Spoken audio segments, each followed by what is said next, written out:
आता संध्याकाळी जेवतोय. हे सोपं काम नाही, हे फार मोठं काम आहे. आणि त्यामुळे सांगलीमध्ये हे जे फिरतायत का नाही, मी आता लय नावं घेत नाही, आणि पेटल रान हे दारात बसतेत रे येऊन, देवाभाऊंच्या दारात हे जे रुबाब चोदवतेत का नाही, इथं आम्ही असं आहे आम्ही तसं आहे. मी आता त्यात खोलात जात नाही.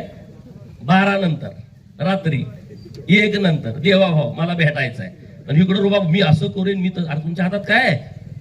संडास बांधायसाठी तुमच्याकडे निधी देऊ शकता का तुम्ही? सांगलीला लोकांना भूल थापा मारताय काय तुमच्याकडं?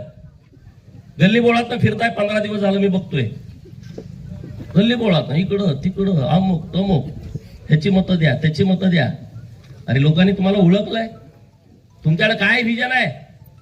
सांगली मिरज कुपवाड महानगरपालिकेतल्या सगळ्या लोकांनी भारतीय जनता पार्टीची एक हाती सत्ता या महानगरपालिकेवरती आणली पाहिजे. आणि जो गावाकडचा माणूस आहे तो सांगलीमध्ये राहतोय, त्याची जबाबदारी डबल आहे.